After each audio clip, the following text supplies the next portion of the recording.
फिर आपके पास सागर यंत्र है और दक्षिणावर्ती संघ वो सामने रख दीजिए।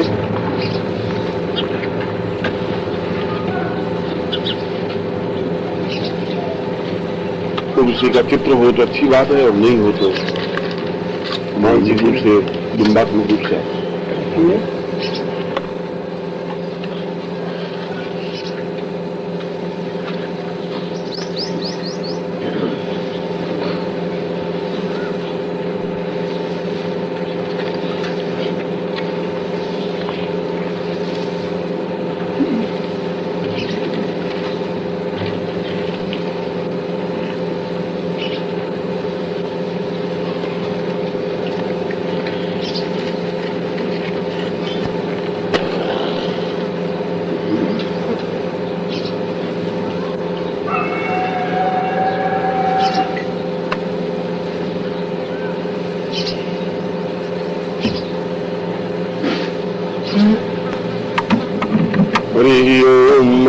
श्रीमन्महागणाधिपते नमः। लक्ष्मी नारायणाभ्यां नमः। मां महेश्वराभ्यां नमः। श्री पुरंदराभ्यां नमः।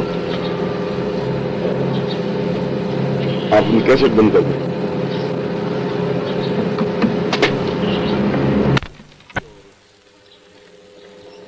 स्वर्णावती मंत्र की स्वर्णावती मंत्र तो इसमें लिखा हुआ है ओम ह्रीं रक्त वर्णिनी आगच्छ कनकावती स्वाहा। चाहे उसको कनकावती कहें या स्वर्णावती कहें वो एक ही प्रयोग है, एक ही मंत्र है। ये गंदा मंत्र है आपका और आपको सिर्फ 11-11 मालाएं जपनी है। कोई तो स्वर्णावती मंत्र की जपनी है और ये रति प्रिया मंत्र आगे मैंने दिया है। दुख दारिद्र्य नाशाय रूप यौवन प्रदाय रति प्रियाय स्वाहा। 11 मालाएं आपको रति प्रिया मंत्र की जपनी है और 11 मालाएं आपको स्वर्णावती मंत्र की जपनी है। स्वर्णावती ध्यान और गंगा यंत्र और ये सब जो कार्य है मैं आपको आज रात्रि को संपन्न करूंगा। ये जो आपको बीलपत्र पर या भोजपत्र पर जो स्वर्णावती यंत्र अंकन कराना है ये रात्रि को अंकन होगा। होली की रात को अंकन होता है, आज की रात को अंकन होगा, सुबह इसका पूजन होगा, सुबह इसका प्रयोग होगा। तो यंत्र तो रात को अंकन होगा, मंत्र जाप आज दिन को हो जाएगा दोनों का। 11-11 माला मंत्र का। आपको और कुछ पूछना हो तो आप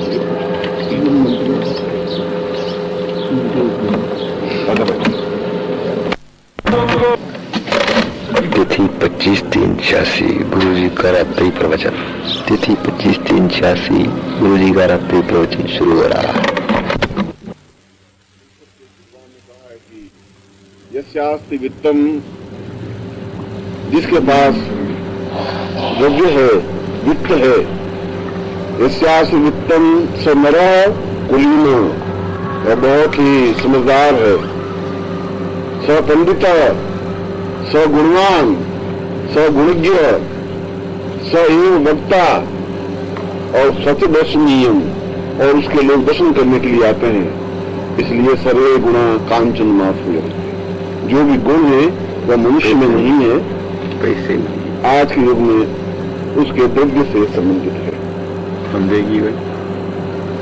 और आज में आपको कुछ बहुत अधिक महत्वपूर्ण मंत्र और विधियां समझाऊंगा जो कि आपके जीवन के लिए अत्यधिक महत्वपूर्ण सिद्ध होंगी। सुबह आप में से कुछ साधकों ने विचार रखा था कि हमें शमशान साधना संपन्न करवाई जाए।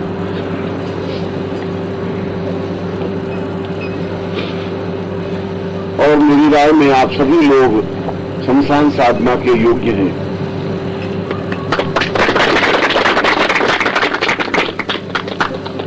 क्योंकि यह मोह जो है, ये जिसको जिम्मेवारी होती है वो इस बात की चिंता तो रखता ही है कि कहीं किसी को तकलीफ नहीं हो जाए, कहीं किसी को अड़चन नहीं हो जाए।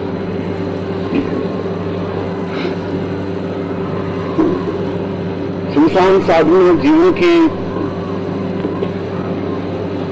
दुर्लंघ्य साधना है। दुर्लंघ्य साधना का तात्पर्य यह है कि युग के परिवर्तन के साथ मंत्रों में भी परिवर्तन आना स्वाभाविक है। यदि युग के साथ मंत्र नहीं बदले युग के साथ मनुष्य नहीं बदले, युग के साथ चिंतन नहीं बदले, तो वह सब बासी और पुराना हो जाता है। ये साधर साधना जो शिविर है, यह कई दृष्टियों से आपके लिए महत्वपूर्ण है, क्योंकि आपने पिछले 4 दिनों में 5 दिनों में आपने बहुत महत्वपूर्ण और ऋषि साधना और कर्म पिशाचिनी साधना को संपन्न करने की ओर अग्रसर हुए हैं। लौकिक दृष्टि से आज होली है और आज रात्रि को होली का दहन करेंगे।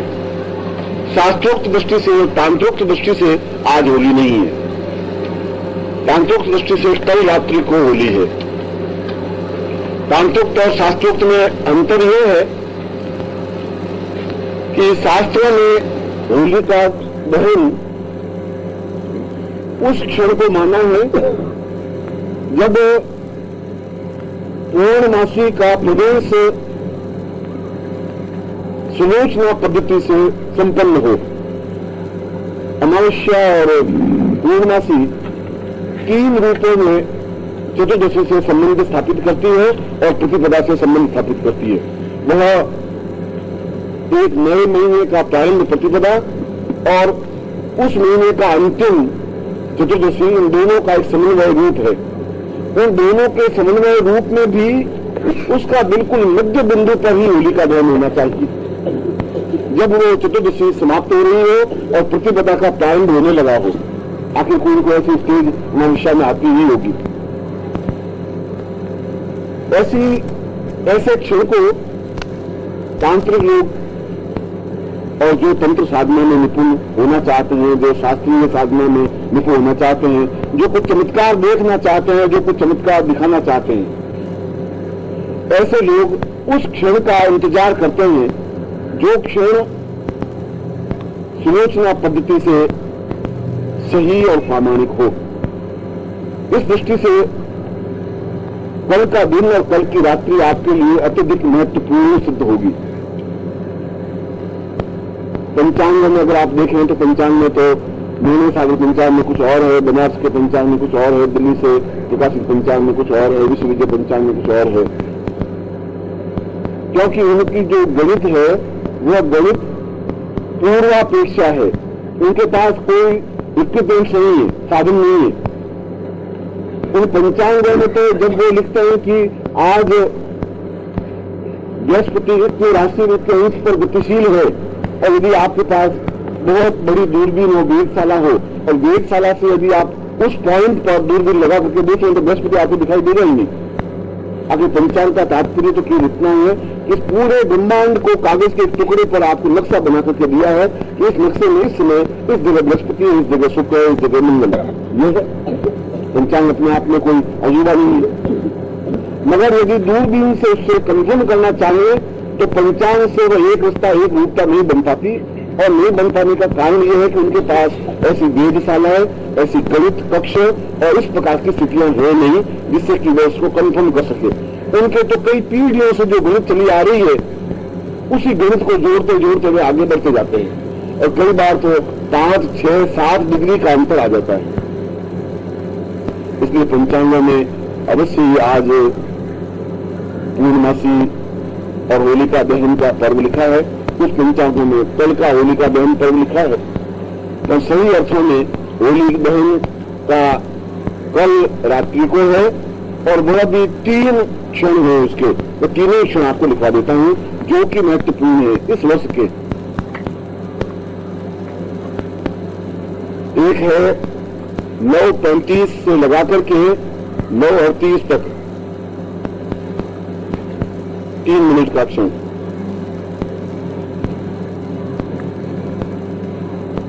दूसरा है रात्रि को 12:09 से 12:17।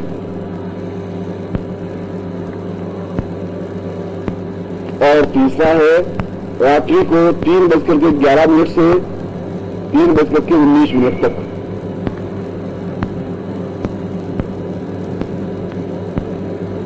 शास्त्रों में भी और हमारे ज्योतिष में भी, तंत्र में भी और मंत्र में भी क्षण का विशेष महत्व है।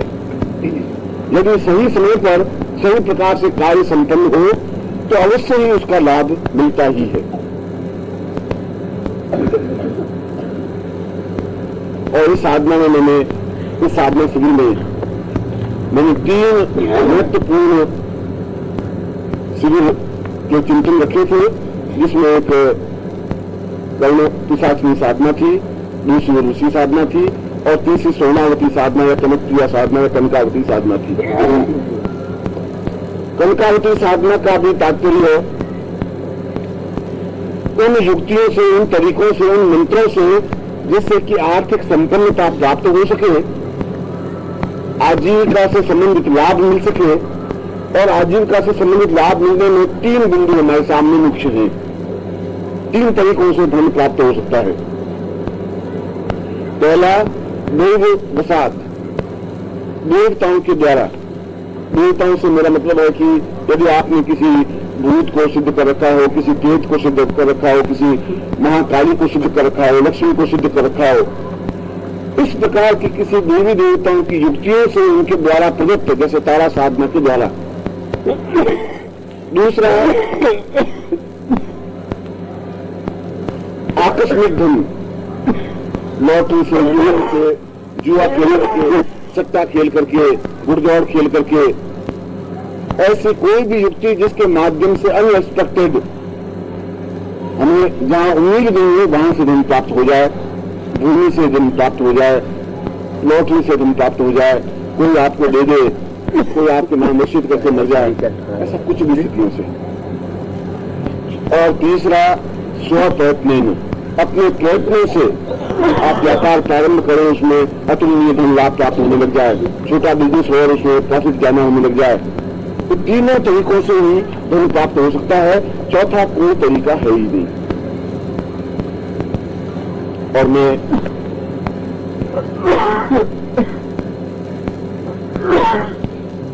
उन तीनों ही तरीकों से संबंधित एक एक मंत्र और विधि आपको लिखवा रहा हूं, जो कि आपके लिए महत्वपूर्ण है। और यह गोपनीय और महत्वपूर्ण विधि मैंने प्राप्त की थी त्रिजिता अघोरी से। वास्तव में मैं इन तीनों विधियों के लिए उसका ऋणी हूं। यद्यपि समय के आगे शुरू में मैंने बहुत कुछ सीखा, मगर कुछ समय आया तो मुझे उनको भी सिखाना पड़ा, इस समय का था। मगर फिर भी ये तीनों विधियां अपने आप में अत्यधिक महत्वपूर्ण है। मैं तीनों विधियां आपके सामने स्पष्ट कर रहा हूं, आप नोट कर दें, जो कि आपके लिए, आप इसको कभी भी प्रत्यक्ष करके देखें। पहली है भूत साधना। अब उसमें भी तारा साधना है, देव साधना में, देवी साधना में तारा साधना है और लक्ष्मी साधना है। स्त्रियों साधनाओं में तो 2 ही साधना है जिनसे जल्दी और शीघ्र धन प्राप्त हो सकता है, एक तारा साधना है और दूसरी महालक्ष्मी साधना है। और देवताओं में कुबेर साधना है, जिसके माध्यम से धन प्राप्त हो सकता है।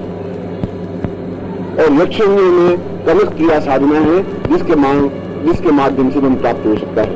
एक तो ये देव वसात साधना में 4 तरह की साधनाएं हुई। पुरुष साधना कमी हो तो वो साधना है, स्त्री साधना कमी हो तो महालक्ष्मी और तारा साधना है, और यक्ष साधना कमी हो तो कनक क्रिया साधना है, धनदा साधना है।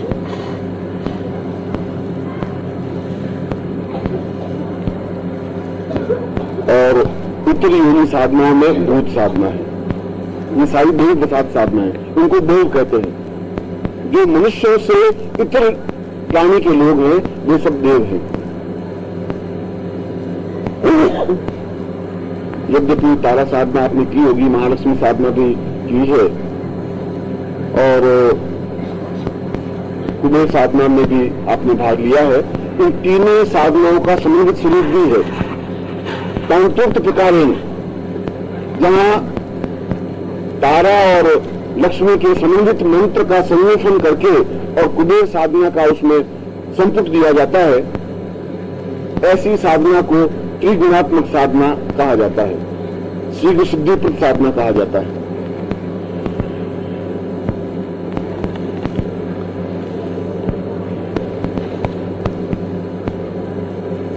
इस साधना को मैं नवरात्रि से संबंधित साधना है, क्योंकि तारा साधना है और नवरात्रि में इस साधना को संपन्न करवाएंगे। इस समय आपके लिए यक्ष साधना में कंकावती साधना है, जिसका मैं केवल सादर प्रयोग बता रहा हूं। उसके कई प्रयोग हैं, मगर मैं आपको वे प्रयोग बता रहा हूं जिसको आप कुछ ही दिनों में उसको आप अनुभव गम्य कर सकते हैं, लाभ उठा सकते हैं। इसलिए मैं उनमें से 2 साधनाएं आपको बता रहा हूं। गंगा साधना, या जिसको कंकावती साधना को एक ही बात है, और दूसरा भूत साधना, जिसका कि आप कल उसका उपयोग कर सके। मैं इसलिए आज आपको लिखवा रहा हूं। गंगा साधना में यह होली के दिन की साधना है और 3 दिन की साधना है सिर्फ, जो होली के दिन से प्रारंभ होती है, कल से प्रारंभ होती है, यह समझ लीजिए। इसमें छाया पुरुष के क्षण से प्रारंभ करें। छाया पुरुष क्षण कहलाता है जब व्यक्ति खुद खड़ा हो और उसकी छाया उसमें ही समाप्त हो जाए, तब छाया क्षण कहलाता है। यदि आप किसी समय 10 बजे खड़े हो तो आपकी छाया 5 फीट लंबी छाया पड़ेगी। शाम को भी 4 बजे खड़े हो तो आपकी परछाई पड़ेगी। मगर एक समय दिन में ऐसा भी आता है जब आपकी परछाई होती ही नहीं, और कहते हैं कि देवताओं, गंधर्वों, यक्षों, किन्नरों की या उच्च कोटि के जो देवता होते हैं उनकी छाया होती नहीं। मनुष्य जो पैदा हुआ है उसकी तो परछाई अवश्य होती ही है, और जिस क्षण आपकी परछाई आप पर लागू नहीं हो वह 2 क्षण मनुष्य के लिए कहलाता है, और 24 घंटे में एक बार ऐसा क्षण जरूर आता है। और वह क्षण है कल 12:37 से 12:51 तक। जिस समय यदि आप धूप में खड़े भी हो तब आपकी छाया या परछाया आपको नहीं दिखाई देगी। यह साधना उस छाया पुरुष क्षण से प्रारंभ होनी चाहिए,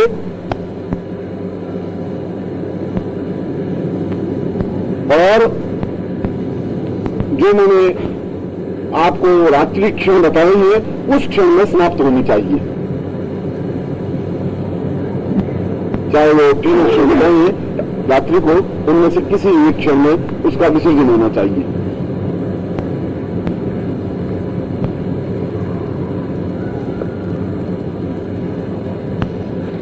इसमें या तो कंकावती को सिद्ध किया जाता है या भूत सिद्ध किया जाता है। मैं दोनों को मंत्र तो दोनों को बता देता हूं, मगर फिर मैं भूत साधना पर थोड़ा जोर ज्यादा दूंगा।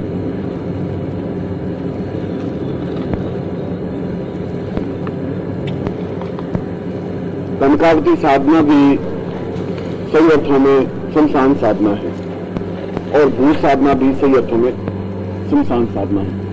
और शमशान साधना का तात्पर्य यह है कि जब व्यक्ति पूर्णतः निवृत्तिमान बनकर के, किसी प्रकार का राग द्वेष उसमें नहीं हो, और ऐसा बनकर के जब साधना संपन्न की जाती है तब उसको शमशान साधना कहा जाता है। उस क्षण में व्यक्ति शमशान में जाकर के बैठे और मंत्र जाप प्रारंभ करे। इसमें अखीक माला से मंत्र जाप किया जाता है।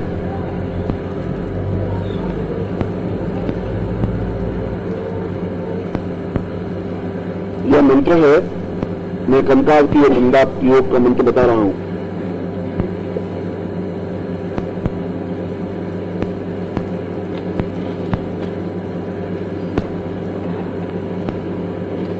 ओम नमो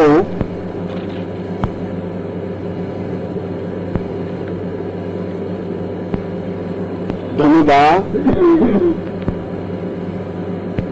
घोर घोर रूप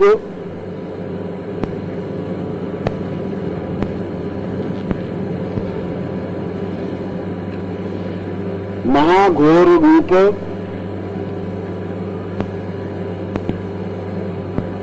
उत्तर दक्षिण पूर्व पश्चिम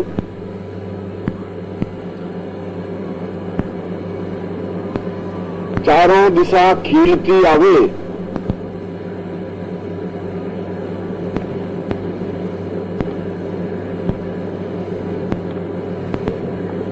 संग में रहे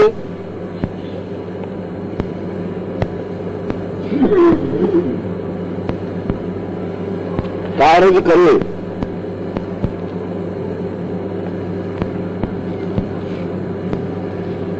मेरो कहियो के न करे,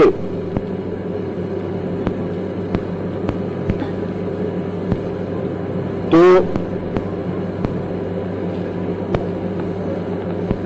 मैनंद पीर की दुआई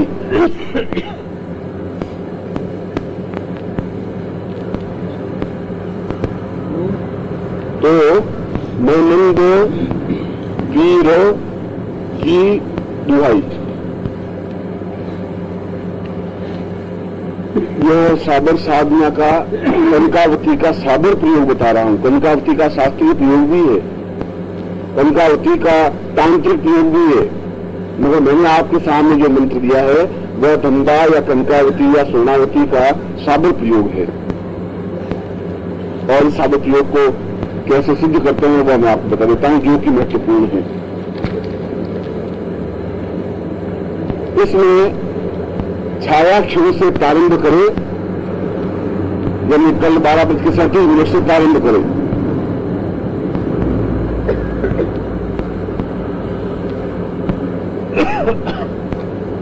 और 5 माला मंत्र जाप करें।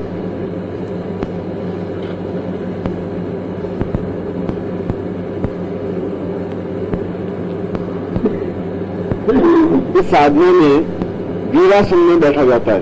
वीरासन में बैठ करके ही साधना करनी चाहिए। इस तरह वीरासन में एक पांव खड़ा रहता है, दाहिना बाएं, बायां पैर खड़ा रहे, दाहिना पैर घुटने टिका रहे। ऐसे इसमें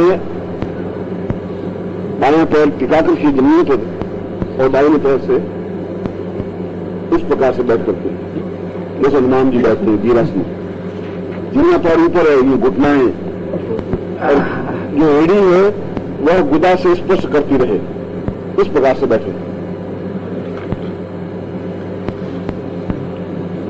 माला और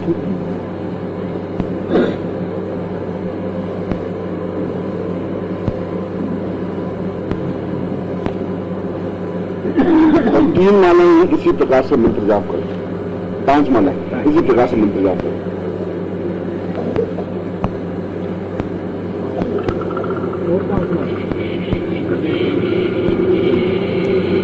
क्या तुम कैसे बैठे ऐसे? क्या हुआ?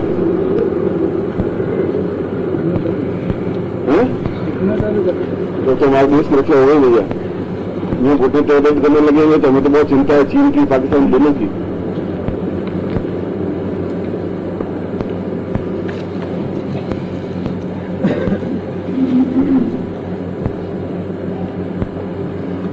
अब इस प्रयोग की कुछ महत्वपूर्ण गुत्थियां हैं वो समझा देता हूं, वह कैसे करनी चाहिए। इसमें शमशान में साधना होती है साबर प्रयोग में, और कल मैं आपको शमशान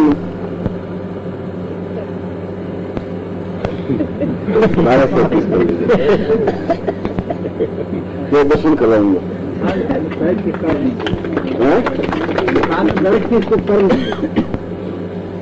जाएंगे तो करेंगे, मगर इसमें 2 बातें होती हैं। पहले शमशान जागरण होता है और उसके बाद में ये मंत्र जाप होता है। ये दोनों बातें मेले जाने के 11:30 बजे जाएंगे तो करेंगे। ये होगा क्यों? इसमें तो मुझे आप पर पूरा कॉन्फिडेंस है, मैं मजाक नहीं कर रहा हूँ।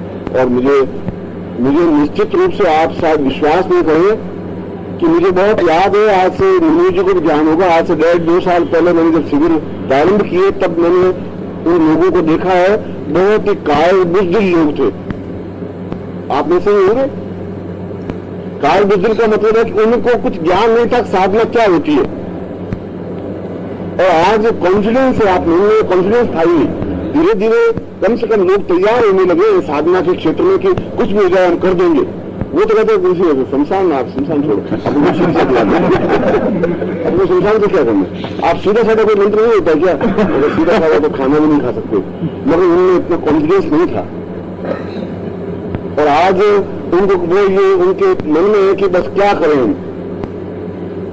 और वास्तव में यह विद्या जिंदा रह सकेगी, इसमें कोई दो राय नहीं। अब रह सकते। पहले मैं बराबर मन में पचोड़ता रहता था कि ये विद्या शायद ही जिंदा रह सके। मैं कल मैं शमशान साधना को करवाऊंगा और शमशान की रात ही ले आऊंगा और लाकर के प्रयोग को संपन्न कराऊंगा, क्योंकि दूसरे प्रयोग कराने पड़ेंगे।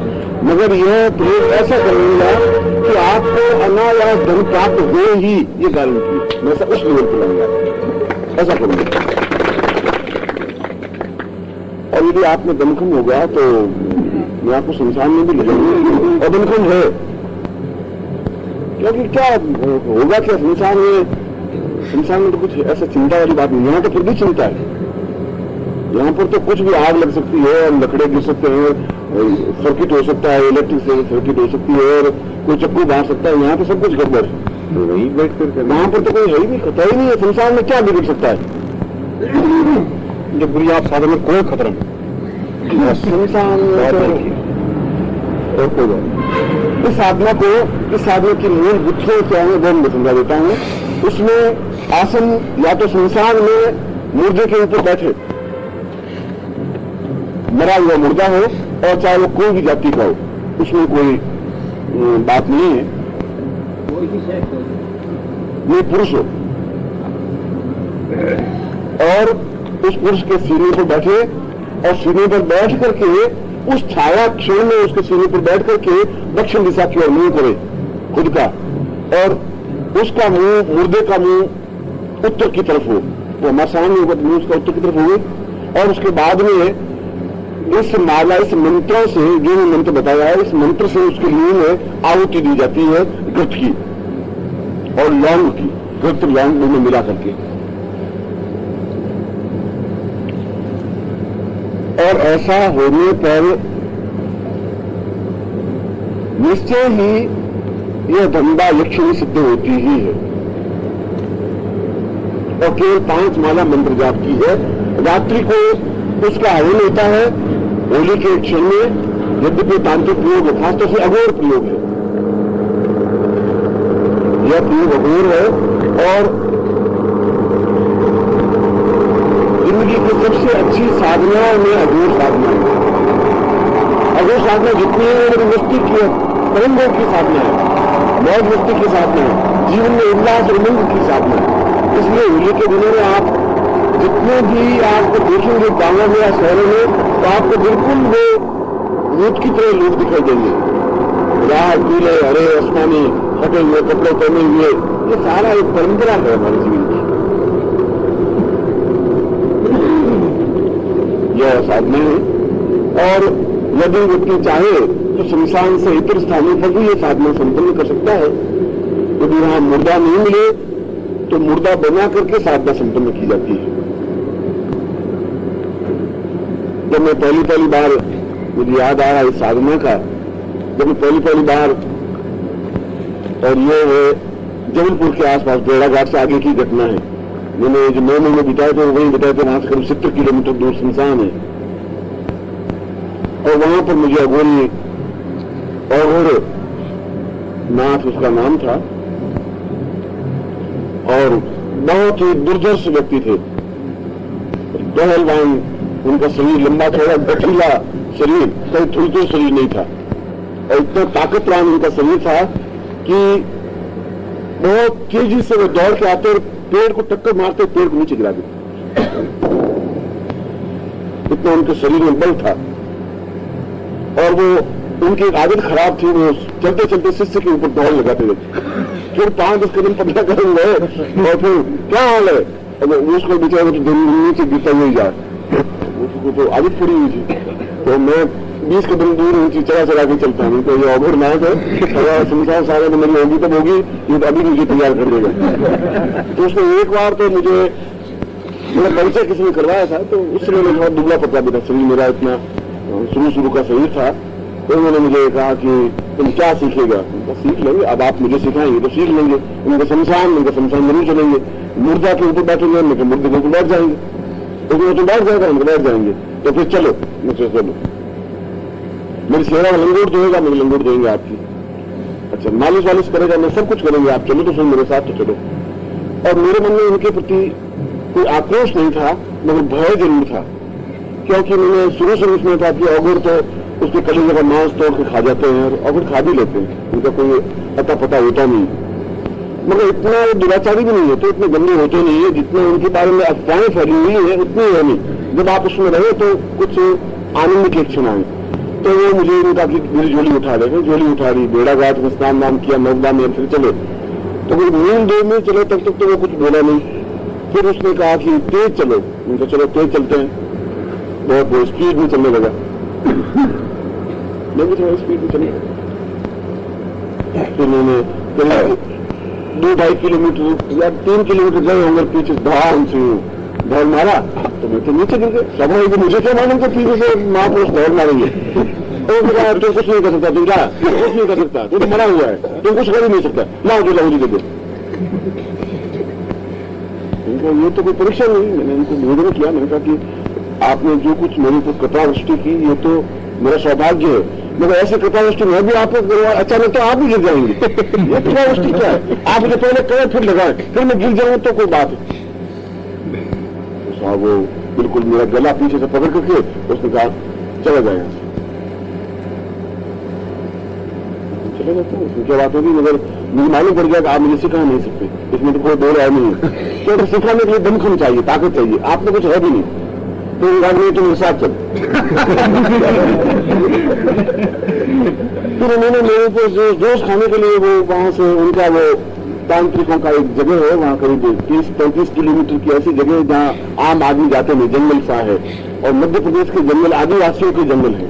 ये सब आदिवासी, अगर आपको ओरिजिनल आदिवासी देखने हो तो ये सारा मध्य प्रदेश का जितना एरिया है, बस्तर साइड का और मध्य बिल्कुल आदिवासी है। ये बात तो करीब काफी साल पहले की है। वहां से